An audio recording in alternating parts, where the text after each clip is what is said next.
Bom dia, meus amigos, minhas amigas. Estamos aqui nesse domingo, no novo bate-papo, um horário novo, dia também diferente dos habituais que costumamos fazer, mas é um assunto extremamente importante, um debate necessário, no momento que o Brasil, hoje, fazem praticamente 2 meses que começaram as medidas de restrições no país, né, no mês de março, estamos agora dia 16 de maio, e um debate intenso do que fazer, o que não fazer, pessoas duvidando da intensidade, da gravidade do Covid-19, e hoje a gente vê os números alarmantes, assustando muitas pessoas, vitimando muita gente, infelizmente, e um debate também sobre se devemos ou não continuar com o isolamento, a reabertura do comércio, lockdown ou não. E hoje nós convidamos, quero agradecer desde já o bate-papo, a presença aqui do ex-ministro Arthur Quioro, foi ministro em 2014, 2015, é médico, é professor universitário. Quioro, bom dia e agradecer pela oportunidade desse bate-papo aqui hoje com todos os nossos amigos. Já estão aqui o José Luiz Ferrarese, vereador em São Bernardo do Campo, a Cleire Fernandes, nossa amiga de Guarulhos, a Mara Ramos, também de Guarulhos, o André Diniz, presidente do PT de São José, a Márcia, a Regina Célia, o Alberto, tô achando a Regina do Sim de Saúde, o Adalberto Vieira de Guaianás, a Elizabeth, Juliane Scatena de Guarulhos. Bom dia, ministro. Bom dia, Alencar, bom dia a todos aqueles que nos acompanham. Um abraço especial para o Ferrarese, meu irmão, querido, lá de São Bernardo. E prazer estar aqui com você, estou à disposição. Né? Sei que esse domingo, pelo menos aqui em Santos, onde eu estou, lindo de morrer, né? Domingo, há uma vontade danada de caminhar na praia e tal, mas estamos aqui em casa, né? Cumprindo aqui com o nosso papel no isolamento, protegendo a nossa vida, da nossa família, né? Mas estamos aí à disposição para conversar, Alencar. Até porque para andar na praia no futuro tem que se preservar hoje, né? Então, Pois é. Os prazeres da vida, os que todos nós gostamos, se a gente de fato gosta, inclusive da nossa vida, é importante nesse momento cumprirmos o isolamento, tomar todo o cuidado, toda a prevenção. O Brasil subindo o número de casos, é um dos países que mais tem, está entre os 5 países que mais tem casos, o número de mortes também é elevado. Ministro, eu acompanhei sua exposição na reunião do PT Nacional.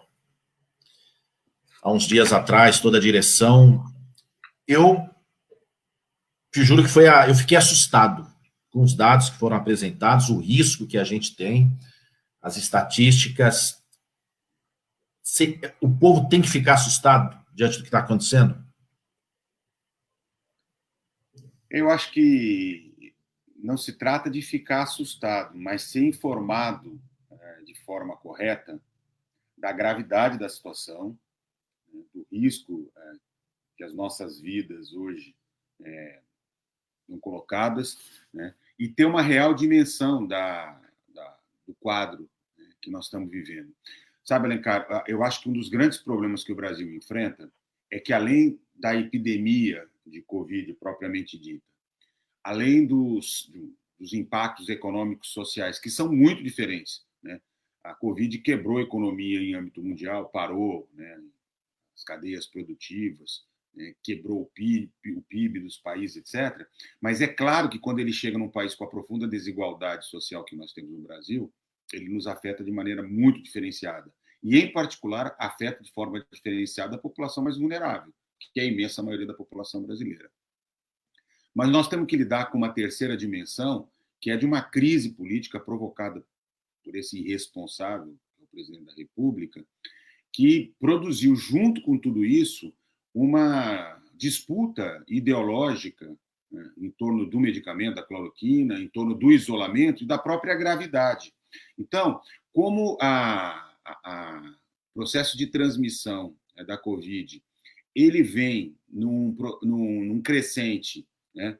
Só que diferenciado do tempo em que isso ocorreu, tanto na Europa, né? Portugal, Itália, Espanha, Reino Unido, Alemanha, né? França, quanto nos Estados Unidos, ou seja, nós estamos aí com quase 5 semanas de diferença, né?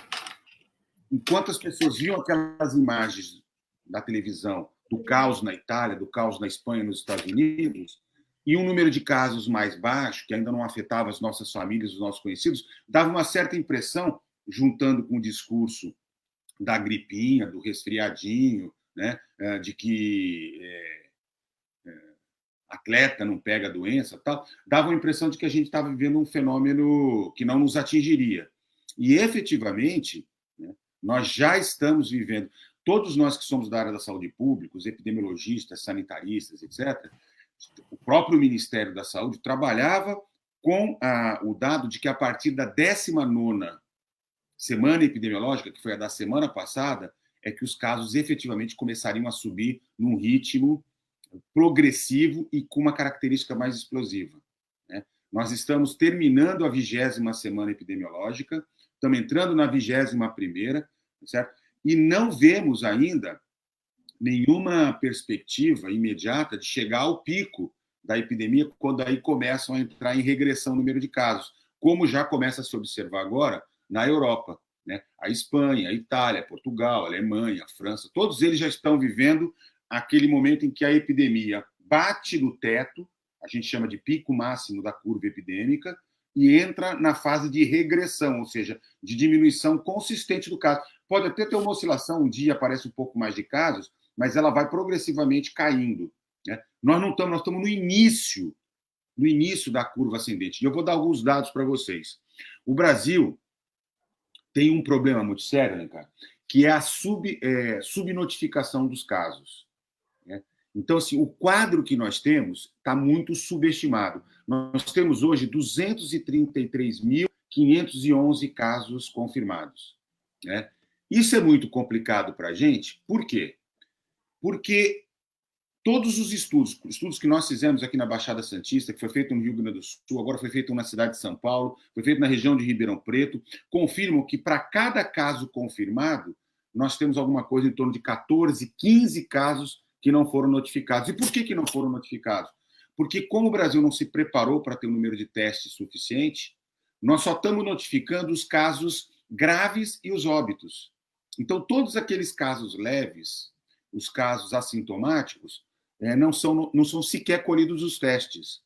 Portanto, esses 233 mil podem tranquilamente ser multiplicados por 15, o que nos colocaria numa situação muito próxima dos Estados Unidos em número de casos, lá na primeira colocação ou segunda colocação, disputando pau a pau com os Estados Unidos.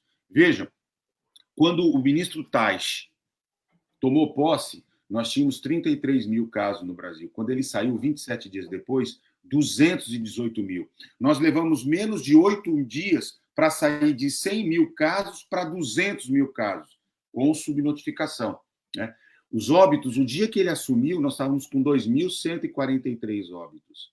No dia que ele saiu, 15.305, e agora já batemos, aí estamos chegando, hoje passaremos de 16 mil óbitos. 800, 700, 800 óbitos por dia, logo na semana que vem, provavelmente. E uma semana foi 50%, né, que subiu da semana passada, de 10 mil para mais de 15 mil. E isso mostra, Alencar, como está forte a taxa de transmissão da doença. Quer dizer, que é o tempo que ela leva para dobrar o número de casos está ficando cada vez menor. Então, como ela vai demorando menos dias para dobrar, e olha, que agora nós estamos falando de dobrar de 200 mil, significa passar para 400 mil casos.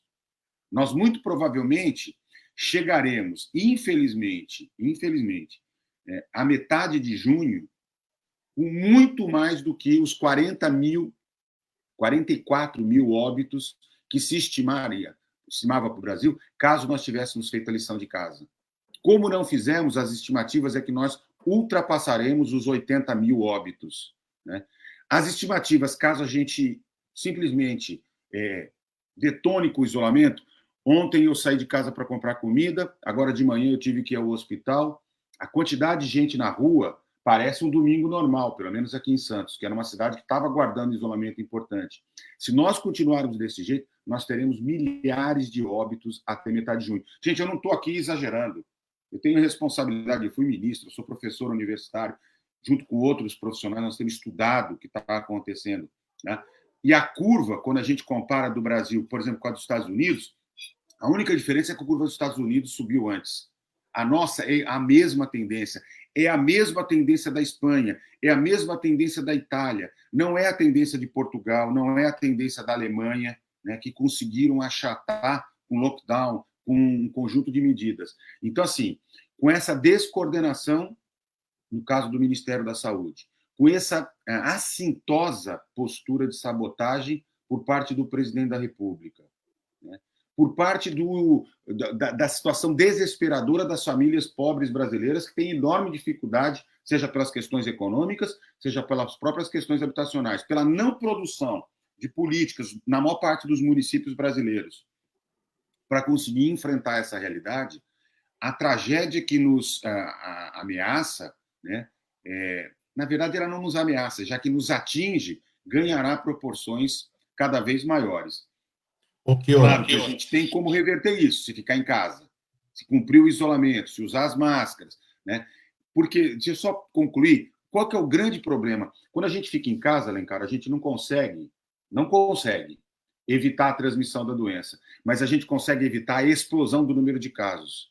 E, portanto, evitar que os serviços de saúde saturem e não tenham condição de atender a população. Você viu que são dados preocupantes, sérios. Então, toda medida de isolamento é uma prevenção não só pessoal, familiar e da coletividade. Então, que todos nós possamos seguir adequadamente as orientações das autoridades sanitárias, os protocolos baixados, e a gente tem um retrato daquilo que está acontecendo no mundo, a mesma coisa aqui no Brasil, infelizmente. Queria cumprimentar aqui algumas pessoas, o Evandro Kiko, Anderson Ventura de Guarulhos, Sérgio Moreira, também de Guarulhos, o Edivaldo Pires, que está dizendo o seguinte: eu tive Covid-19, que acabou de sair do hospital hoje, e sou pré-candidato a vereador pela cidade de Suzano. Edivaldo, melhoras aí, tudo de bom, saúde, todo cuidado e sucesso também na jornada. O Adalberto Vieira também, que está nos acompanhando, teve Covid-19. Deixa eu ver, só aqui no chat já temos conhecimento de 2 pessoas que estiveram, né? Cumprimentar a Tânia Bittencourt, lá de Cruzeiro, aqui no interior de São Paulo. Isolamento social e quarentena só vai ser respeitada quando o Covid começar a bater na própria porta. Por enquanto, a porta do vizinho não comove. Tânia, está chegando cada vez mais perto. A gente conhece mais gente, amigos, familiares. Esperamos que não bata na nossa porta. Mas, então, que a gente já leve em consideração a porta do outro e aquilo que está acontecendo na sociedade para tomar as devidas medidas, mas um belo recado que você nos traz aqui. O João Caires de Presidente Prudente aqui conosco. Bom dia, João, nosso amigo, companheiro da cidade de Prudente. Ministro, o Brasil está aí entre uns... A Edna Maria está aqui conosco, o Calaça também aqui conosco, nosso amigo. O Brasil já é um dos países que tem mais casos. Os Estados Unidos também, Reino Unido também, Rússia também. A Itália, idem. Esses países, em comum, em menor ou maior grau, tiveram suas autoridades principais do país, o presidente, que desconfiaram da gravidade do Covid. Aqui, como você disse, o presidente achou que era uma gripezinha e não ia pegar sequer atletas, ou quem já foi atleta. Os Estados Unidos não foi diferente, o presidente Trump, no Reino Unido não foi diferente. Aliás, o primeiro-ministro acabou pegando, depois que ele se conscientizou da gravidade. Tem outros países, é verdade, que tem um número alto, como a Espanha, a França, que tiveram reações diferentes de seus líderes, mas, ou na Itália, não necessariamente, tivemos lá prefeitos com movimento contrário, contra o isolamento. Você acha que esses líderes estão tendo medidas totalmente irresponsáveis? Eu, aqui no Brasil, representei o presidente Bolsonaro na Procuradoria da República por genocídio, porque a conduta dele expõe o nosso povo a risco. E estamos morrendo muito mais gente. Pelos dados aqui, as estatísticas, nós podemos ter muito mais. Então, você acha que é uma medida... Você vê, o presidente, em um mês, trocou o ministro da Saúde 2 vezes. Em um mês, que ficou o ex-ministro mais recente, o número de mortes e de casos, o crescimento exponencial. Não teve uma medida efetiva, aliás, desse ministro, não disse para que veio, não disse para que veio. Então, você acha que é uma medida totalmente irresponsável, criminosa, diria, por parte do presidente e das autoridades que, porventura, estão brincando com a seriedade do caso? Cara, olha, da mesma forma, eu, o ex-ministro Padilha e o ex-ministro e senador Humberto Costa também fizemos uma denúncia, né, para a Comissão de Direitos Humanos da ONU, a Bachelet, a Organização Mundial de Saúde, e exatamente na mesma linha que você representou, né, identificando as atitudes do presidente da República como atitudes genocidas, criminosas. Eu não tenho dúvida disso. Veja, num momento como esse, porque eu acho que, assim, como a gente ainda está no começo da epidemia, vejam, a epidemia não chegou para valer na região sul e na região sudeste. Né?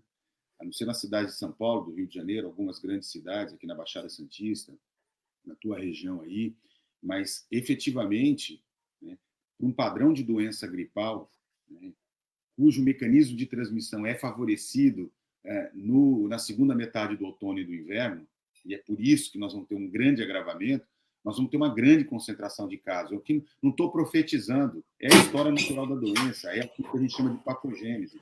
Vai acontecer. Então, assim, trata-se, do ponto de vista de emergência sanitária, da maior crise enfrentada, não só nesse século, mas no século passado. Talvez a gripe espanhola, no início do século XX, tenha tido alguma similitude, mas é uma crise de escala global. Então, neste momento, mais do que nunca, se precisaria de lideranças capazes de assumir a responsabilidade, de colocar o interesse público acima de qualquer coisa, de serem, de fato, republicanas no sentido mais profundo da palavra. Né? E o que a gente vê? A gente vê exatamente o contrário. Quando a vida proporcionou para esse atual time de prefeitos, governadores, presidentes, no caso do Brasil, uma oportunidade ímpar de escreverem seus nomes na história, pelo seu espírito cívico, pela capacidade de unir. Eu vou te dar um exemplo. O prefeito de Niterói, ontem eu participei de uma live com o Vadi, né? Nosso companheiro deputado federal lá do Rio de Janeiro, e estava junto o secretário de Saúde de Niterói, que é um companheiro que eu conheço há muito tempo, relatando a maneira com que Niterói vem construindo a sua resposta. Né? Um pacto com a Câmara, com o Poder Legislativo, né? Com a própria oposição, né? A construção de medidas econômicas, chamando o empresariado, chamando as lideranças religiosas. Quer dizer, um prefeito que, naquele momento, se apresenta como uma liderança capaz de produzir o quê? Paz, tranquilidade, espírito cívico, todo mundo remando no mesmo. Desculpa.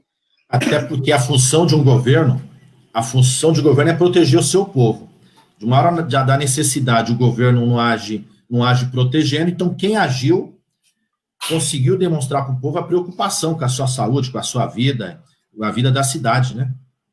Ou até para não fazer aquilo que, por exemplo, o prefeito de Milão fez, né, que é ter que ir a público 20, 30 dias depois, pedir desculpas por ter ido contra todo o conhecimento científico, contra as recomendações do OMS, né, ter lutado para manter a economia funcionando, a atividade comercial sendo tocada normalmente, e depois ter que contar milhares e milhares e milhares de corpos. Ontem eu estava vendo o prefeito de São José dos Campos, eu ia entrar numa entrevista na CNN, e ele estava na matéria anterior à minha, e eu vinha acompanhando, né, ele estupidamente, né, defendendo a abertura da atividade econômica, etc., caindo nesse engodo, se submetendo a essa pressão de empresários gananciosos, capazes de colocar a vida dos outros, claro, né, em risco, porque a dele está toda bem protegidinha. Hoje, domingo, está cheio de bolsonarista fazendo carreata dentro dos seus carros com ar-condicionado, normalmente blindado, de máscara, né, para que a galera pobre vá trabalhar, né? Enquanto eles se protegem na Casa Grande, eles querem que a senzala se exploda. Aliás, o prefeito de São José, ele abriu o comércio e perdeu na justiça, que determinou novamente o fechamento, e ele continua na defesa dessa insanidade contra qualquer protocolo. É uma insanidade.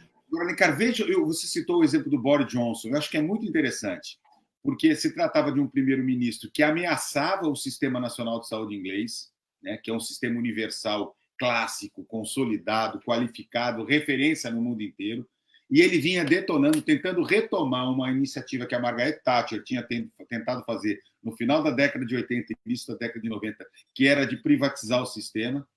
E ele passa pela experiência de ser atendido no sistema universal, do sistema público inglês, né? E diz assim: o sistema público é o nosso orgulho. Ainda bem que nós temos um sistema público. Quer dizer, então, assim, a Covid também está colocando em xeque esses valores que foram profetizados, eu vou dizer literalmente profetizados, ao longo das últimas 5 décadas, 4 décadas, né? Que vinham dizendo o seguinte: o mercado resolve tudo, o mercado resolve tudo. Não resolve, não resolve. Tanto que que tem de Chicago Boy se transformando agora, né, em keynesiano da noite para o dia, né? Por quê? Porque é nesse momento que a gente reconhece a importância. E empresários pedindo ajuda do poder público para salvar o próprio negócio. Veja qual foi a capacidade do mercado resolver, dos hospitais privados resolvendo, dos planos de saúde resolvendo. Se retraíram todo. Agora é a hora do SUS entrar. O SUS que foi destruído pelo Bolsonaro, foi destruído pelo Mandetta, né, que botou uniforme. Jalequinho. Eu costumo brincar dizendo o seguinte: aquilo ali não é uniforme, aquilo ali é fantasia. Porque tem gente que tem o SUS na pele, leva o SUS na alma. E tem gente que precisa botar colete para dizer que está do lado do SUS. Para fazer propaganda, né? Tá, Mandetta foi deputado que apoiou a emenda do teto.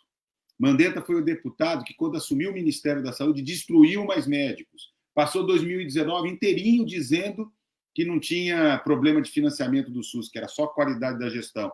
Passou janeiro, fevereiro e março, não ampliou a capacidade de testes, não comprou EPI, não aumentou o número de leitos de UTI, se subordinou à política econômica do Guedes, genocida, porque esses caras, Alencar, não duvide, está no cálculo do Bolsonaro, está no cálculo do Guedes, dessa elite financista. Ó, é um momento bom para equacionar a crise da Previdência, né? Vamos rejuvenescer o Brasil, vamos deixar esses velhos morrerem mesmo, porque eles são um prejuízo para o Brasil. Esses caras são eugenistas. E é por isso, né, que plantam essa confusão, esse caos, e perdem a capacidade. Veja, o Bolsonaro poderia assumir um papel de estadista. Porque podia unificar o país. Podia unificar o país. Porque nós que somos da esquerda e somos responsáveis, né, nós convergimos. Tenho certeza que a bancada do PT, da esquerda, da oposição no Congresso, daria condições, total, para que ele tomasse todas as medidas necessárias para proteger a vida. Porque nós não somos do time do quanto pior, melhor. Total, nós não jogaríamos contra o interesse da sociedade. Porque mas esse cara é tão perturbado, ele precisa tanto plantar o caos para poder produzir o seu jeito de governar, o seu jeito de construir a manutenção da sua base, né, que precisa sempre apagar incêndio com mais gasolina, né, que nessas horas, ao invés de harmonizar o país e conduzir, como todas as lideranças, veja as pesquisas de opinião pública. Deixa eu te dar um exemplo. A Espanha. A Espanha é um país que demorou quase 2 anos para conseguir construir maioria e alguma governabilidade no parlamento. Chegou a Covid, não houve uma divergência entre quais eram as medidas sanitárias. Do espectro da esquerda à direita, todo mundo convergindo. Do ponto de vista da política econômica, como é que vai ser a saída, claro, os projetos são distintos, estão sendo debatidos, etc. Mas em relação ao que tinha que ser feito, cara, os caras fizeram o leito privado, fizeram o que tinha que ter feito. Harmonia, coesão. Aqui, a gente é obrigado a ter que lidar assim. O maior sabotador da nossa ação é o presidente da República, que conclama. Porque, veja bem, esses prefeitos, Alencar, grande parte deles foram eleitos em 2016 em cima do discurso de que tinha que reduzir o tamanho do Estado, diminuir o gasto público, com aquela lenga-lenga de que tinha que acabar com o serviço público. Acabar com o serviço público. E essa leva de prefeitos e prefeitas estão sendo chamados agora a serem responsáveis, né, por um esforço de articulação de políticas públicas que eles não têm capacidade, a maior parte deles. Não foram preparados, não tem... Eles foram eleitos na lógica do anti-Estado, contra o poder público. E agora estão vendo a necessidade do poder público e não fizeram políticas para melhorar essa ação. E faz toda a diferença, né? Faz toda a diferença se você tem um governo municipal local, né, como temos, né, ou ter governos estaduais, como, por exemplo, o Nordeste está demonstrando, capazes de produzir políticas econômicas, sociais, sanitárias, conclamar os cientistas, conclamar os pesquisadores, harmonizar, né, assumir a responsabilidade, fazer interlocução com a imprensa, com o Ministério Público, com as lideranças religiosas. Agora, quando você quer aproveitar o momento para dividir ainda mais a sociedade, vai nos levar... Chioro, você está dizendo aqui do Serviço Público da Saúde, mas antes disso, deixa eu só responder aqui o Cláudio Queiroz. Cláudio Queiroz está dizendo porque o número de casos é 10 vezes maior em cidades em oposição ao governo do presidente. Não dá para acreditar em quem quer retornar o poder quebrando o país. Ô, Cláudio, eu acho que a doença não escolhe cor partidária nem política, não. O Rio de Janeiro é uma cidade que o prefeito é aliado do presidente, e o número de mortes de casos lá também é assustador. Então, uma coisa não tem nada a ver com a outra. O presidente está sendo irresponsável, omisso e agindo como conduta de genocida. Cumprimentar aqui também o Sérgio Gabelloni, a Mariana Castro, só mais um pouco aqui, a Simone Rena, a Edna Maria, Joel Maquino, que diz lockdown não, mas tem gente aqui dizendo lockdown sim, o Calaço, o Sidney Teruel, nosso amigo aqui da Alta Paulista. Chioro, você falamos do Rafael Paredes, dizendo que tá bom o debate, o Evandro Kiko, nosso... Está dizendo que o Kiko está perguntando aqui sobre a testagem rápida, a importância dos testes. Mas antes disso, cumprimentar também a Ana Januário, a Néia. Antes disso, é importante a Ana Maria, que está aqui conosco. Imagine, nós estamos falando do serviço público. As pessoas, quem está nos acompanhando, imagine o seguinte, se nós não tivéssemos hoje as UPAs, os hospitais, as unidades básicas de saúde, as equipes do Programa Saúde da Família, o SAMU, e tantas outras coisas feitas, se nós não tivéssemos isso hoje, imagine como é que estaria a gravidade do atendimento a todas as pessoas atingidas. O colapso ia ser ainda maior. E foram ações feitas nos nossos governos. Não foram ações feitas aliás, depois que nos tiraram, o que foi feito na área da saúde efetivamente? Praticamente nada, literalmente nada. Chioro, você acompanhou isso, ajudou inúmeras políticas públicas, no tempo que foi ministro, e mesmo fora do ministério, acompanhando também, ajudando nos debates. Cumprimentar aqui a Sandra Ost, a Letícia Espíndola. Bom, voltando aqui à pergunta do Kiko dos testes, fala um pouco também sobre a quantidade de ações que nós fizemos, que hoje são importantíssimas, essenciais no atendimento na rede pública de saúde. Não, eu acho que essa pergunta dá a oportunidade da gente lembrar a importância que o SUS tem, né? E nós temos uma responsabilidade imensa pela construção do SUS, seja nas administrações municipais, nos governos estaduais do PT, né? Seja também, desde 2003 a 2016, pelaquilo que nós ajudamos a construir no âmbito do governo federal, né? Eu participei durante 2 anos e meio como diretor de atenção especializada do Ministério, na gestão do Humberto, né? Quando o secretário de Atenção à Saúde era o atual deputado Jorge Sola. Fui responsável, por exemplo, pela criação do SAMU, né? A Estratégia de Saúde da Família teve a grande ampliação, os núcleos de atenção à saúde da família, o programa Mais Médicos, né? São conquistas dos nossos governos.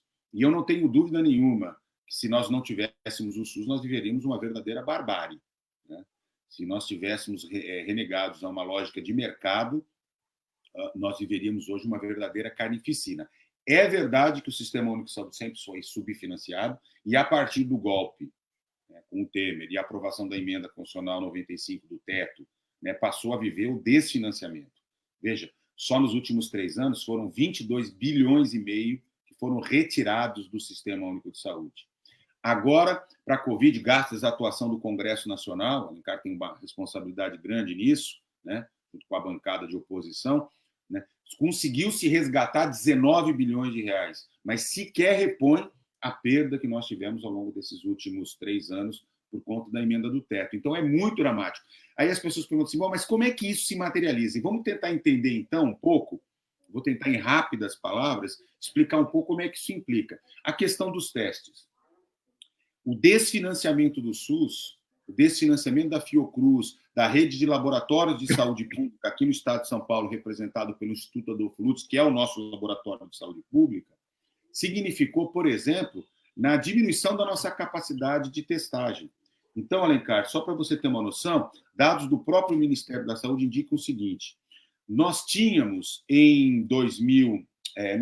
agora, no começo de março, a nossa rede de laboratório de saúde pública, uma capacidade de fazer 6.700 testes de biologia molecular, aquele que é o teste de RT-PCR, né? PCR, desculpa, de apenas 6.700 testes. O próprio Ministério diz para a gente, no seu boletim epidemiológico, que o número de testes necessários seria de 50 mil. E por que não tem? Porque não se fez investimento.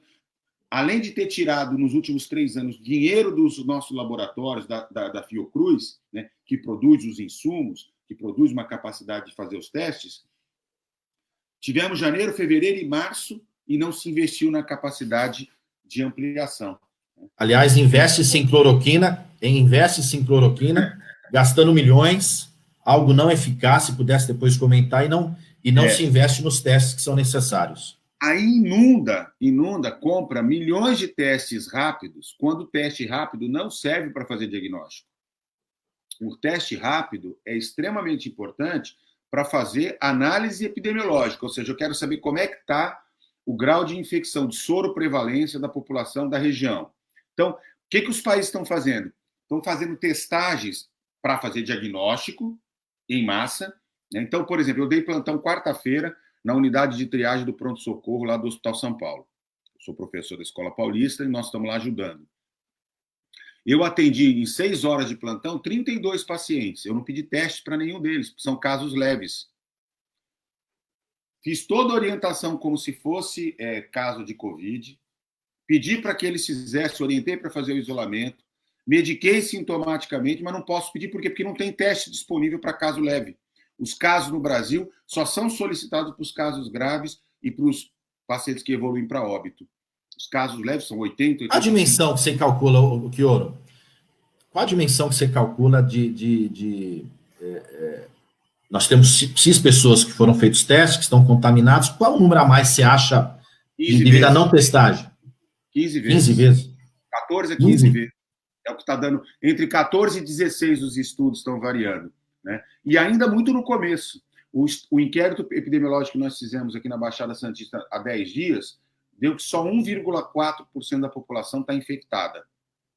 Claro que se pegasse os números oficiais era bem menor do que isso, mas deu 1,4%. Dobrou praticamente, nós vamos apresentar o resultado na terça-feira, estamos finalizando as análises, mas já dobrou. São Paulo, alguma coisa muito parecida. Em alguns bairros chega a 5%. Nós estamos muito no começo da epidemia, né? Por isso que isso nos assusta muito. Então, eu estava dando exemplo dos testes, mas vamos lá. Equipamentos de proteção individual, Alencar. O Ministério não providenciou a compra. Atenção básica. Você estava falando assim, atenção primária, as UBS, os agentes comunitários, as equipes de saúde da família, fundamental. Por quê? Porque se eu tenho 80% 85% dos casos que são assintomáticos ou são leves, não vão ser internados, não vão parar na emergência dos grandes hospitais, não vão para a UTI, eles têm que ser cuidados nas suas próprias comunidades. A desestruturação, seja do Mais Médicos, seja das equipes de saúde da família, seja dos núcleos de apoio à saúde da família, chamados NASFs, que foram feitos na gestão do Mandetta, do Bolsonaro, é uma coisa criminosa. Né? Então está agora em todas as prefeituras. O governo do Rio anunciou na sexta-feira que vai contratar médicos estrangeiros, como estão fazendo os governos do Norte e Nordeste. Quer dizer, estão atropelando a omissão do governo federal, que continua com aquela lenga-lenga ideológica. Né? E parte desses governos, não os do Nordeste, mas no caso do Rio de Janeiro, por exemplo, apoiaram o desmantelamento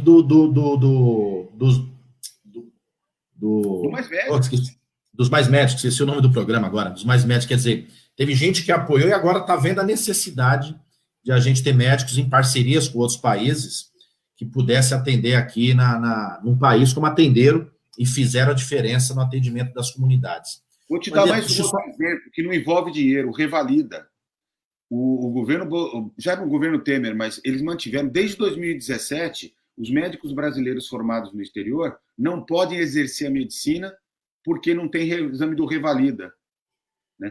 Foi aprovado no Congresso uma lei que tem que fazer a cada 6 meses, eles não cumpriram. Então, o que acontece? Olha que absurdo, nós temos mais de 10 mil médicos no Brasil hoje que poderiam estar trabalhando e que não podem fazer o exame de revalida.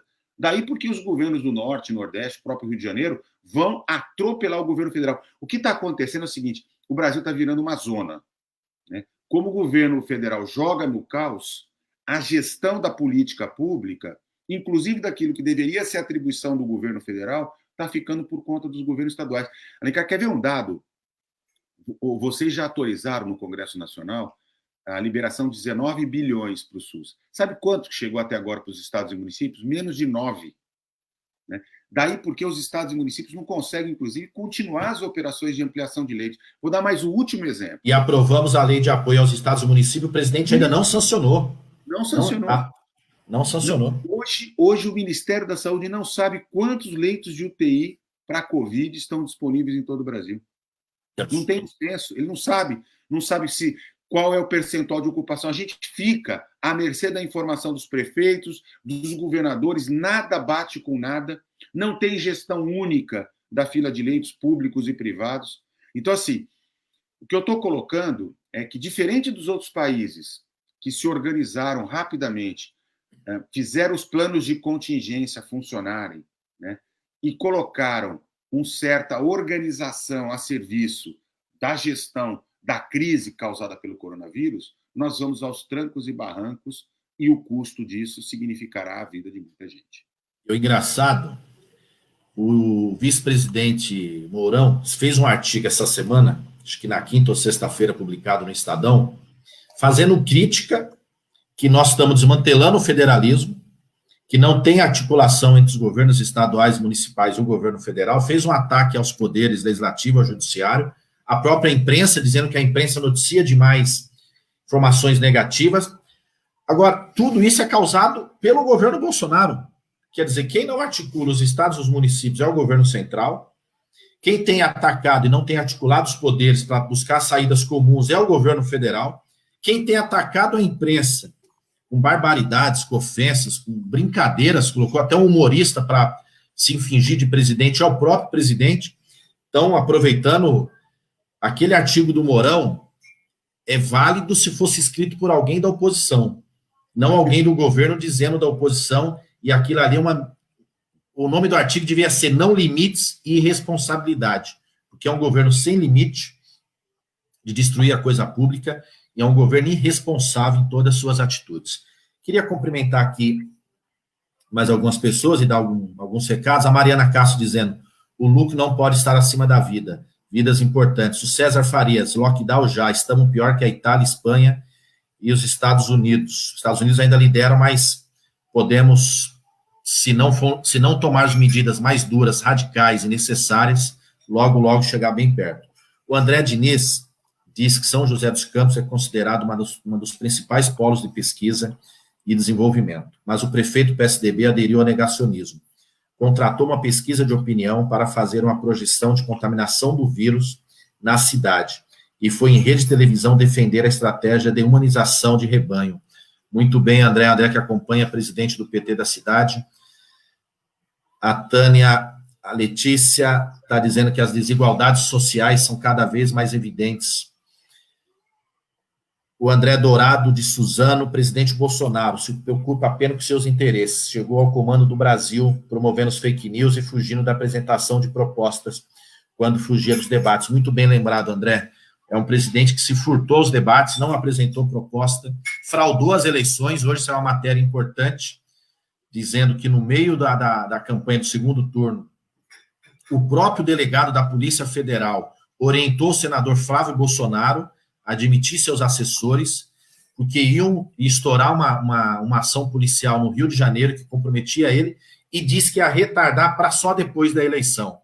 Mais do que é claro que a Polícia Federal agiu sob o comando de alguém, manipulando coisas, informações, perseguindo adversários e protegendo os aliados, como perseguiram o Lula, perseguiram o Haddad quando fizeram divulgação de uma delação que seria sigilosa do Palocci, que depois se provou, inclusive, não ter elemento algum, simplesmente para criar o caos na eleição e permitir a vitória desse que está provando ser um presidente sem qualquer qualidade, sem qualquer compromisso, sem qualquer competência. Aliás, ele sabe disso.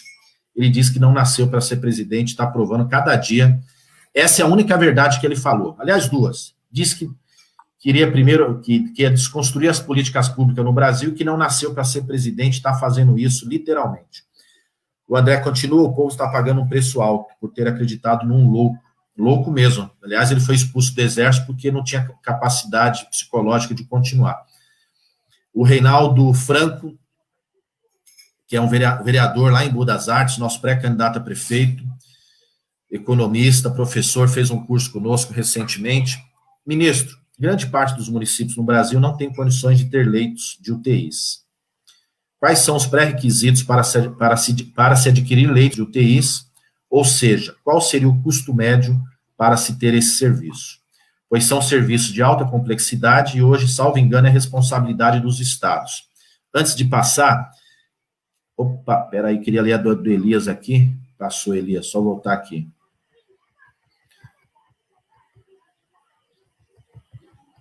O Elias que está hoje em Bom Jesus dos Perdões, nosso companheiro.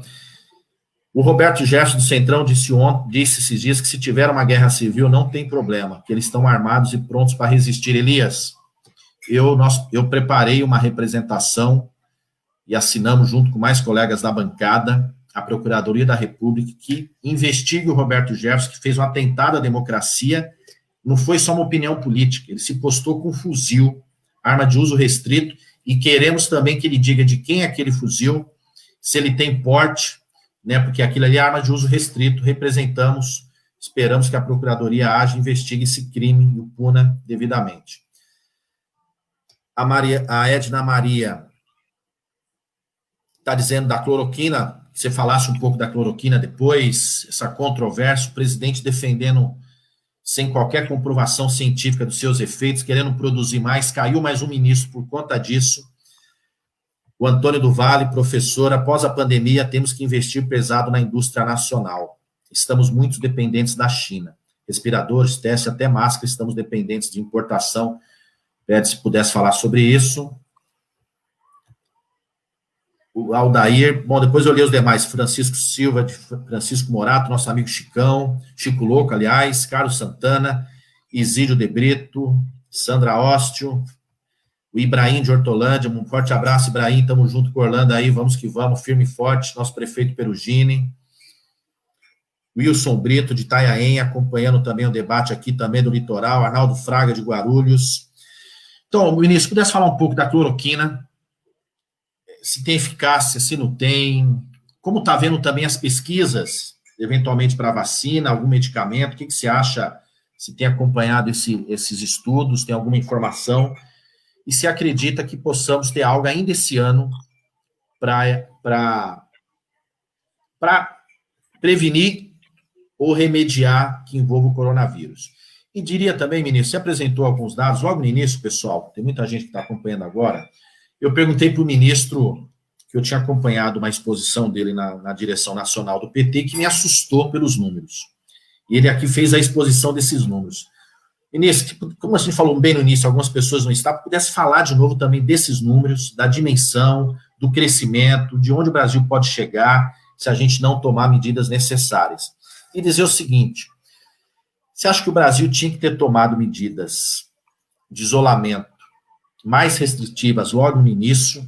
E o que você acha se essas medidas devem ser tomadas agora, nesse momento onde há um grande confronto entre abertura ou não abertura? Como é que você vê tudo isso? Vamos lá. Olha, tem um monte de coisa também nas questões anteriores que você foi colocando que eu vou tentar rapidamente responder, né? Ou comentar. Em relação, primeiro, eu não vou deixar aqui passar essa bola pingando sem provocar um pouco, né? Sobre a matéria do Mourão, né? Dá vontade de perguntar para ele, fazer uma única pergunta, né? Se no meio de uma guerra o general vai passear aos domingos e provocar, né, os inimigos, né? Se ele topa fazer churrasco, trocar os seus tenentes, os seus capitães, né, a cada 30 dias, né? Quer dizer, é um escárnio, né? Em relação aos testes, que alguns companheiros aí levantou, eu queria chamar a atenção para um dado, para entender um pouco a fragilidade do que está acontecendo no Brasil. Veja, os Estados Unidos, que nesse momento está com 1,5 milhão de casos confirmados, 1,5 milhão de casos, realizou até agora 12 milhões de testes, o que dá alguma coisa em torno de 36 mil testes para cada 1 milhão de habitantes. Vou pegar, para não ficar enchendo muito o saco de vocês, vou falar os números mais gerais. A Rússia, 47 mil testes para cada milhão. A Espanha, 65 mil testes. O Reino Unido, 37 mil testes. A Itália, 48 mil, chega. Né? O Brasil, 3.462 testes. Então, só para ter uma noção do quanto que a gente não está testando. Então, o quanto que nós temos de dificuldade de e mesmo assim temos um número alto de casos. E mesmo assim temos um número alto de casos. Esse número alto. Quer dizer, por isso que eu digo, se a gente multiplicar esses 233 mil por 15, nós estamos com um quadro muito próximo dos Estados Unidos, ou talvez acima dos Estados Unidos. A gente gerencia, eu sempre digo isso, a crise olhando pelo retrovisor, no escuro e só para casos graves que aconteceram há 15 dias atrás, os óbitos para 3 semanas atrás. Então, os dados que estão sendo liberados hoje não dizem respeito ao que aconteceu ontem, dizem respeito ao que aconteceu há 2 semanas atrás, e os óbitos há 3 semanas atrás. Então, vou repetir, o Brasil fez até agora 735 mil testes, o que dá 3.500 testes para cada 1 milhão de habitantes, contra 35, 40 e tantos, 60 e tantos mil testes. Entre os países que estão entre as 20 principais vítimas aí de Covid, nós só estamos acima da Índia e do México. E assim, muito, muito distante. Então, a política de não testagem dá muita instabilidade para saber aonde nós estamos, para onde nós estamos indo e, inclusive, quando poderemos começar a tentar pensar em alguma normalidade. Eu ontem estava conversando com uma professora da Universidade de Lisboa e ela explicando as medidas de desconfinamento, super rigorosas, lentas, graduais, progressivas. Hoje de manhã recebi também de um amigo, professor também médico, que mora na França há muitos anos, contando como é que eles estão vivendo agora o desconfinamento. Quer dizer, já estão conseguindo recomeçar... A Espanha também está fazendo, né? A Espanha Sim, também começou. Na Espanha, na Alemanha. Mas por quê? Porque conseguiram investir num grau de informação de testagem muito importante. Alguém perguntou sobre os leitos de UTI. Acho que é muito importante dizer isso. Reinaldo. O Brasil tem 5.570 municípios. 73% dos municípios brasileiros têm menos de 20 mil habitantes. E não tem estrutura de serviços de saúde capaz de ter hospital, muito menos leitos de UTI. Isso é muito importante entender. Por isso que o SUS é organizado em 438 regiões de saúde. Então, a saúde é organizada regionalmente para que os municípios menores, a população que mora nos municípios, pequenos municípios, possam ter nas cidades de referência, de médio e grande porte, a oferta de serviços hospitalares de maior complexidade, entre elas leitos de UTI, para a população da própria cidade e da região. Então, por exemplo, em Santos vai ficar responsável também pela cidade de menor porte. São José dos Campos, Guarulhos, Botucatu, Marília e assim por diante. Então, é muito importante entender essa dinâmica da distribuição regional, né? E aí, tanto os municípios de maior porte como os estados, nos seus serviços de referência regional, têm responsabilidade para atender a população. Vejam, o custo de um leito de UTI está na faixa de R$ 2.600. Né? O Ministério da Saúde está pagando a diária R$ 1.600. Né? Mas um custo mais próximo da realidade estaria entre R$ 2.300, R$ 2.500, R$ 2.600. É possível, inclusive, requisitar ou comprar leitos no setor privado. O governo de Pernambuco, por exemplo, fez um chamamento público e muitos hospitais privados ofereceram seus leitos. Por quê? Porque como os hospitais privados fazem muitas cirurgias eletivas, programadas, que não estão sendo realizadas, a área privada tem uma capacidade de oferta que pode ser comprado. Então, o setor público pode ampliar leitos na própria rede existente, pode comprar leitos no setor filantrópico, setor privado, né? Pode abrir hospitais de campanha, são mais complicados, às vezes em alguns lugares necessários, outros não. Mas o que eu quero chamar a atenção é que, no que diz respeito aos leitos de UTI, é fundamental fazer uma estratégia que seja regionalizada. Cada região tem a sua realidade. Em relação à cloroquina, vamos lá. É muito interessante, Alencar, porque é o seguinte, a cloroquina, a hidrocloroquina, são medicamentos que nós, da medicina, já usamos há muito tempo. Nós conhecemos bem. E para indicações muito específicas que exigem um manejo muito criterioso. Então, para malária, para lúpus, para artrite reumatoide, né? E nós conhecemos tanto o uso benéfico que pode ter para essas indicações, como os efeitos colaterais, que são muito importantes. Então, assim, nós não podemos usar para qualquer paciente, tem que usar sob monitoramento, etc. Então, não há nenhum problema da medicina de usar cloroquina e hidrocloroquina. Não é um medicamento de Deus, não é uma coisa e tal. Mas os estudos mostram que não há evidência científica de que ele seja benéfico para a Covid. Eu adoraria, como médico, como professor, ter um medicamento. Por exemplo, o H1N1, nós tínhamos lá o oseltamivir, que é o Tamiflu. Logo que chegou o H1N1, se comprovou que esse medicamento funcionava. Ótimo, nós passamos a usar. O problema é que a cloroquina e a hidrocloroquina não têm eficácia. Tanto é verdade que vários países, inclusive, proibiram o uso desses medicamentos. Nós ainda continuamos usando de forma experimental em um ou outro estudo em UTI, mas a maior parte, inclusive, dos serviços já estão abandonando, porque os efeitos colaterais, as complicações que eles geram são muito superiores. Então, eu acredito que, ainda que o Bolsonaro queira lá colocar um poste capaz, né, ou um general que bata a continência... Aliás, Chioro, só aproveitar aqui, a Rose Beraldi está justamente perguntando sobre isso. Está dando um bom dia aqui, bom dia, Rose. Será que agora, com a escolha de um ministro militar, não vamos ter notícias boas, entre aspas, como quer Bolsonaro? Será que irão omitir informações e números reais com a desculpa de não causar pânico? Eu não acredito. Primeiro porque as informações são geradas nos municípios e nos estados, né? Então, assim, mesmo que o Ministério da Saúde resolvesse boicotar, segurar a informação ou qualquer coisa desse tipo, não daria conta, porque, na prática, as informações sobre os casos e os óbitos estão sendo gerados na ponta. É uma característica do Sistema Único de Saúde, do sistema de informação que nós temos.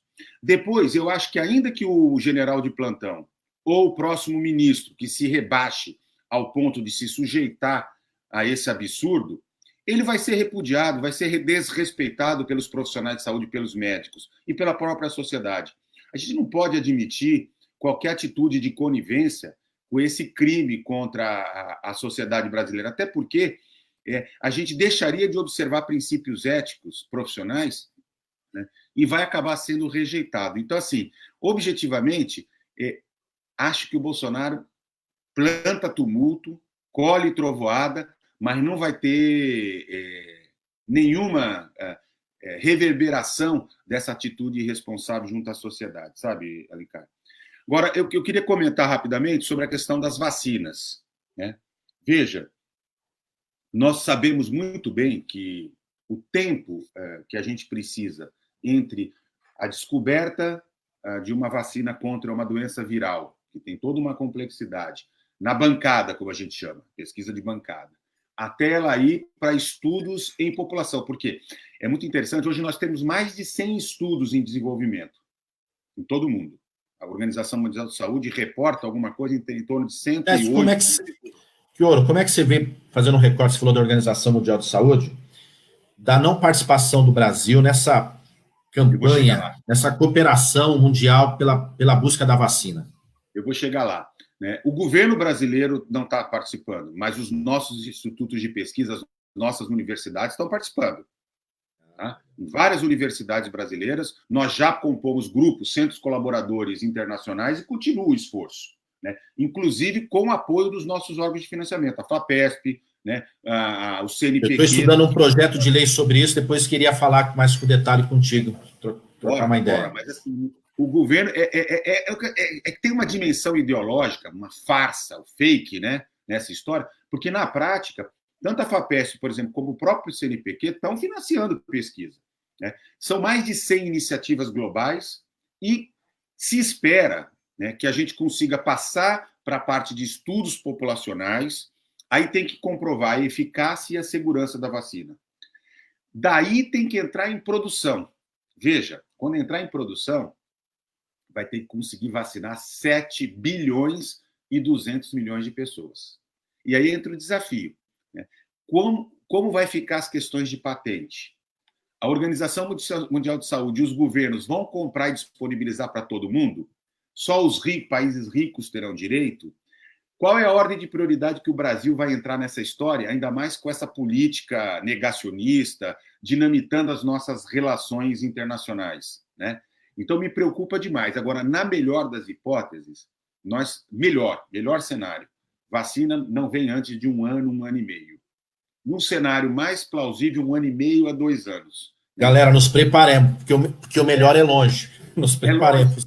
É longe. Nós estamos falando de vacina, e vacina não aparece da noite para o dia. Tá, tem muito esforço, pode ser antes, seria maravilhoso, né? Já tem gente que diz que em novembro nós vamos ter as primeiras vacinas funcionando. Gente, mas para uma planta industrial, né? E nós temos a vantagem que no governo Lula e governo Dilma, nós fizemos grandes investimentos na Fiocruz e no Instituto Butantan. E é possível que essas duas plantas industriais rapidamente sejam convertidas, desde que o governo brasileiro participe desse esforço internacional da Organização Mundial de Saúde. Mas a gente sequer tem participado das reuniões... Vou deixar mais uma pergunta, aproveitando, ministro. O Adalberto tinha feito no início, sobre a importância dos laboratórios públicos para o sistema de saúde. Aqui em São Paulo, o governador João Dória ameaça privatizar a FURB, que é um laboratório imenso, inclusive aqui na cidade de Guarulhos, um dos maiores do país. Então, pudesse fazer esse parênteses também, aproveitar e falar um pouco sobre isso, mandar já um abraço para todos os meus amigos e amigas aí da FURB, que estamos nessa luta pela manutenção da FURB pública. Pois é, mas é exatamente em momentos de crise como esse em que a gente percebe a importância tanto do sistema público de saúde como do sistema de ciência e tecnologia. País que não tem autonomia na produção de conhecimentos, na produção de fármacos, na produção de testes, produção de exames, capacidade de investigar e produzir vacinas, perde a sua autonomia, perde a sua soberania, né? Eu costumo sempre dar um exemplo, Alencar, que é muito interessante. Um dos fatores fundamentais que fez com que a Argentina perdesse a guerra das Malvinas contra a Inglaterra, contra o Reino Unido, foi o fato de que ele não tinha tecnologia, não dominava a tecnologia de sangue e hemoderivados. Como o Reino Unido conseguiu produzir um bloqueio internacional dos seus aliados, a Argentina ficou sem capacidade de socorrer, né, de ter os insumos necessários para proteger os seus soldados no esforço de guerra, porque não tinha autonomia científica, tecnológica para produzir. Então, assim, essas horas é hora de valorizar a FURB, valorizar a Fiocruz, valorizar o Instituto Butantan, os nossos laboratórios de saúde pública, a nossa ciência nacional, o SUS, né, que é isso que vai ser capaz de proteger a vida. Então, assim, vai ser muito importante que, a partir da pandemia de Covid, a sociedade brasileira passe a perceber que a universidade pública, a ciência e tecnologia brasileira, o SUS, não são gastos, são investimentos fundamentais na proteção da vida. Isso eu não tenho dúvida nenhuma. Vejam, se nós não tivéssemos sucateado a Fiocruz, e ainda bem que temos a Fiocruz ainda, né, nós hoje não teríamos sequer a capacidade de fazer diagnóstico. Se o governo Temer e o governo Bolsonaro não tivessem detonado a nossa rede de laboratórios públicos, nós muito provavelmente teríamos uma capacidade de resposta. E aí é preciso chegar àquela questão que você me pediu para abordar, que é a questão dos números. Gente, nós estamos apenas no começo da epidemia. O Brasil já virou o novo epicentro mundial da pandemia de Covid. E isso vai ter custos altíssimos, porque se nós não tivermos capacidade de fazer o isolamento... E deixa eu explicar um pouco melhor essa história do isolamento, porque eu acho que tem algumas informações que são fundamentais. Quando a gente consegue fazer o isolamento acima de 70%, ou seja, mais de 70% das pessoas ficam em casa, a força de transmissão da doença cai de 2,8, ou seja, cada paciente, em média, transmite para 2,8. Cai para menos de 1. Ou seja, a gente consegue diminuir a intensidade de explosão da transmissão. Se a gente consegue fazer o lockdown, e aí lockdown é lockdown mesmo, foi como Portugal fez, foi como a Alemanha fez, e depois a Itália e a Espanha tardiamente fizeram. É literalmente todo mundo em casa. Você só sai num raio muito estreito, né, e com hora marcada, com muito de regra para comprar comida e para ir a serviço de saúde. Se sair para a rua, fora dessas circunstâncias, aliás, Portugal tal também autorizou levar cachorro para passear, quando as pessoas moram em casa, tem a coisa das necessidades, mas era tudo muito controlado, num raio muito estreito. Né? Eles conseguiram manter a taxa de transmissão em 0,7, 0,8. Então, no primeiro momento, achatou e depois começou a cair. 2 semanas depois de consistente manutenção da queda da transmissão, eles começaram a fazer o desconfinamento lento, gradual e progressivo, e ainda estão vivendo isso. Né? Então, assim, sobre o lockdown, né? O que é o lockdown? A gente fica falando essa palavra em inglês. Lockdown é fecha, tranca a rua, né? Tranca a casa, tranca todo mundo. É um pouco essa a ideia. Por quê? Porque se você conseguir, como a doença tem um período de transmissibilidade que vai ali de 5 a 14 dias, se você consegue fazer 2 semanas de lockdown, né, você consegue diminuir a força de transmissão da doença, que tem um impacto fantástico sobre os serviços de saúde. Se você consegue prorrogar isso 3, 4 semanas, você consegue já diminuir a força de transmissão. É preciso fazer lockdown em todo o Brasil? Não necessariamente. Você pode combinar regiões, se tiver testagem suficiente, para fazer isolamento acima de 70%, e outras regiões você precisa fazer lockdown. Eu não tenho dúvida que na região metropolitana de São Paulo, Baixada Santista, região metropolitana do Rio, Recife, Salvador, Fortaleza, Manaus, São Luís, etc., hoje a gente precisa fazer lockdown. Se não fizer lockdown, nós vamos fazer contagem de corpos de maneira como a gente nunca viu. E aí não adianta dizer. E veja, o que eu estou dizendo é o seguinte: fazer agora vai resultar na contagem de casos daqui a 15 dias. 15 dias para frente.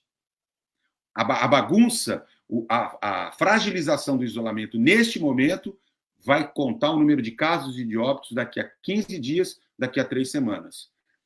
É assim que funciona. São as escolhas que nós temos que ter. Ou se a gente quiser sair, voltar a ter toda a liberdade possível, ir passear, ir trabalhar, ir visitar parentes, amigos, ir no restaurante, no bar, no cinema, no teatro, enfim, não importa onde, nós temos que minimamente nos conter agora. É uma ação necessária do governo, prudente e de compromisso com a sua população. Quanto mais a gente retardar, mais longe irá essa crise no Brasil, e muito mais pessoas serão vitimadas. Os estudos são claros nesse sentido. Quem tiver o mínimo de responsabilidade e consciência vai defender essa medida. Voltando aqui ao chat, o Reinaldo, nosso professor de economia, vereador e próximo prefeito de Embu-Guaçu, com certeza, Reinaldo, agradece a resposta sobre os leitos e já está fazendo um convite aqui. Gostaria de um dia fazer uma live com o ministro, está perguntando aqui o Reinaldo Franco, nosso colega. O Isídio, peraí, a Sandro, o Marco Aurélio Araújo, nosso abraço para o Arujá, Marcão, Caroba, nosso vereador, também candidato a prefeito, a Sandra Tadeu, servidora pública da área da saúde aqui de Guarulhos, está falando da irresponsabilidade do governo, da necessidade do SUS, da importância de sermos solidários nesse momento, muito bom, muito importante, Sandra, temos que ser. Quero parabenizar o seu trabalho em defesa aqui do SUS na cidade de Guarulhos, em defesa dos servidores públicos, melhores condições de trabalho, EPI, parabéns por toda a luta. O Carlos Santana perguntou o que os governos... Só voltar a pergunta do Carlos Santana. O Isídio, ministro. Nós vamos daqui a pouco já para o encerramento. O Isídio de Brito pergunta o seguinte: por que São Paulo tem em torno de 30% dos casos de Covid no Brasil? O Carlos Santana, um abraço, Carlos, sempre bom estar contigo também, conversar. o que o governo federal pode fazer ou está deixando de fazer para ajudar os estados mais pobres, como Amazonas, Ceará, entre outros. Carlos, só vou dar um exemplo de uma lei que nós aprovamos na Câmara, porque a capacidade do governo federal de se endividar é dele, de gerar dinheiro, se necessário, também é dele, de instituir um sistema tributário progressista que pegue as grandes heranças, as grandes fortunas, os patrimônios, também é dele. Nós aprovamos que o governo federal iria complementar a diferença, compensar a diferença de arrecadação tributária dos municípios e dos estados durante esse período. Aprovamos na Câmara, o Senado arquivou esse projeto, aprovou outro, que também garante uma ajuda aos estados e municípios, é verdade que menor, em relação ao anterior, mas importante para poder suprirem suas necessidades e garantir os serviços públicos. Já aprovamos isso há uns 15 dias. O presidente Bolsonaro até agora não sancionou. Então é lamentável, é uma política de descaso com os municípios, com os estados, portanto, com o nosso povo. E na área da saúde não há qualquer articulação, organização, cooperação do governo federal com os estados e os municípios que estão, à sua maneira, os governadores, prefeitos se desdobrando para poderem encontrar soluções aos problemas que afligem a população em geral. Então, é um governo irresponsável, que está quebrando até o pacto federativo que o Brasil, desde a sua origem, tem, quebrando fortemente e fortalecido com a Constituição de 88. Só para o Reinaldo, só para voltar aqui, mandar um abraço aqui também para Sandra Mariano, para Marisa Del Monte, nosso amigo também Braz Marinho de São Bernardo, um abraço sempre conosco. Bom, ministro, já temos aqui quase 1h10. Vamos aqui para os finalmente. O papo tá bom, informações boas, pessoal perguntando, indagando. Mas que você deixasse um recado central a todo mundo. A Edna está dizendo o seguinte, Edna Maria, ainda bem que as nossas universidades públicas estão participando dessas pesquisas sobre vacinas por conta própria, porque se dependesse desse governo fascista, estaríamos perdidos. E o Wilson Brito diz a mesma coisa, falta de vontade política e pura maldade do desgoverno Bolsonaro. Vanderlei Ramazini, orgulho de ouvir o ministro Quioro. Opa, passou aqui a pergunta, deixa eu ver aqui. Orgulho de ver o ministro Quioro, saber que fez parte de um governo que se preocupa com o povo. Enquanto temos quadros excelentes, o atual governo fica quebrando a cabeça e não tem gente com conhecimento. E dá um parabéns pela live, obrigado, Vanderlei. Obrigado, Sandra Oste, também, que está aqui também, dizendo da importância do bate-papo, achando excelente. A Márcia Área também aqui. Ministro, dá seu recado final para todo mundo que está nos acompanhando. Eu tenho dito, ministro, para algumas pessoas conversado, que se nós tivéssemos vivido essa crise durante os nossos governos, se nós tivéssemos vivido essa crise, tivéssemos governos estaduais, como nós temos no Nordeste, 4 governadores do PT, ou se a gente tivesse à frente da prefeitura governos petistas, como nós tivemos diversos, que a gente teria uma diferença de tratamento brutal. A preocupação era outra, as ações eram outras, do ponto de vista sanitário, do ponto de vista social, do ponto de vista econômico, do ponto de vista da relação internacional, do envolvimento dos governos, seriam medidas preocupadas com a vida, com a saúde das pessoas, com a renda das pessoas, com o emprego das pessoas, com a sobrevivência das nossas empresas, do micro ao pequeno, ao médio, ao grande empresário, do setor econômico, uma política articulada. Queria que você também falasse um pouco sobre isso, porque nós temos que ter claro, o Estado foi feito, as pessoas transferem o poder para alguém, para tomar decisões por ela, querendo que essas decisões sejam para proteger essas pessoas, a construção de um bem-estar coletivo. E a gente não observa isso hoje. Então, que você falasse rapidamente disso e desse o recado final para todo mundo que está nos acompanhando. Mais uma vez, quero agradecer a participação de todos, pedir, curta as nossas páginas, Facebook, Instagram, Twitter, Alencar Santana Braga, venha conosco, participe. É importantíssima a participação aí dos amigos e amigas na rede social. Ministro, mais uma vez, obrigado, e a palavra é sua para dar o recado final e falar como seria diferente nos nossos governos. Em primeiro lugar, quero agradecer aí o convite para estar com você. Espero ter proporcionado para quem te acompanha elementos de reflexão, né, de análise. Eu acho assim. O Reinaldo está dizendo que foi a live mais qualificada que ele participou. Reinaldo Franco, nosso candidato a prefeito em Bugaçu. Obrigado, obrigado. Eu acho que a gente tem aí um compromisso, né? Um acúmulo. Eu sou cria do Davi Castrano, né?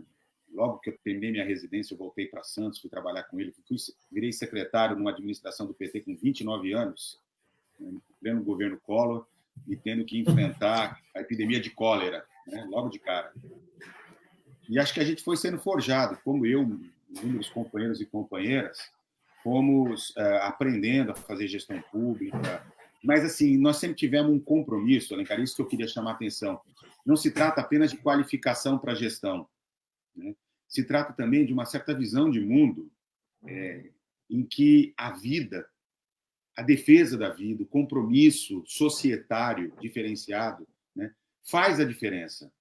Nós não operamos as políticas públicas no sentido de atender os interesses econômicos, empresariais, a manutenção dos interesses capitalísticos. Nós nos mobilizamos por um sentido profundamente humanista da vida, uma perspectiva de uma sociedade em que caibam todos. E isso faz a diferença. A gente teve uma live na semana passada, os ex-ministros da Saúde, o Humberto, o Padilha, o Temporão e eu, com o presidente Lula, né?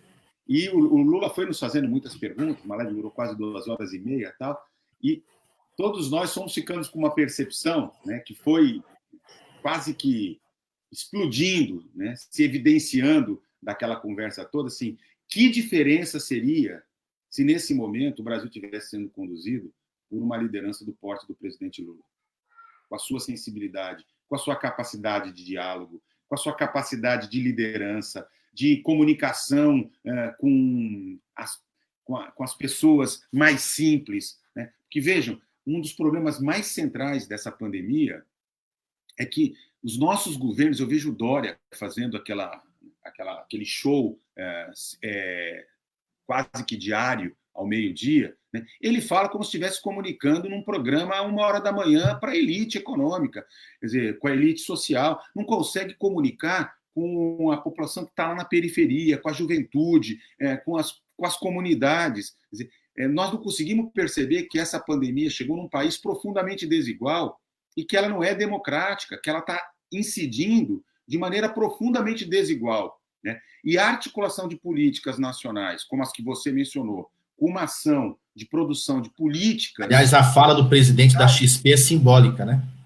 Total, total. Esses caras estão esperando esse negócio acabar para retomar a política de controle de gastos, manter a mesma política econômica. E o mundo precisa de uma nova ordem econômica. O Brasil precisa de uma nova ordem econômica, política e social. O mundo precisa se reinventar, o Brasil precisa se reinventar pós-pandemia. Mas nós não podemos fazer isso, deixar para depois. Tem aí todo um processo. Então, o que eu queria finalizar era conclamando todos aqueles que te seguem aí, que estão participando com a gente, em primeiro lugar, se protegerem as suas famílias, reforçarem a importância da gente ter uma visão societária que é solidária, que é humana, que é capaz de respeitar o direito de todos de viver. Então, ficar em casa é fundamental. Disputar essa narrativa do porquê que é importante ficar em casa, eu trouxe aqui, tentei trazer elementos, né? Não se trata apenas de nos proteger o outro, proteger os mais idosos, os que têm comorbidades, os mais pobres, né? Em segundo lugar, lutar pela implementação de políticas, né, que sejam capazes de produzir respostas, mas ter muita clareza da importância que tem a disputa, a valorização da própria política, né? Vejam a diferença que está fazendo ter governos locais comprometidos, capazes de colocar essas políticas em práticas. Então, outubro, nós temos que ter um máximo de capacidade de colocar o nosso projeto em disputa e por que ele atende mais aos anseios da sociedade. Nós temos que nos preparar para 2022, mas não dá para esperar com o Bolsonaro lá.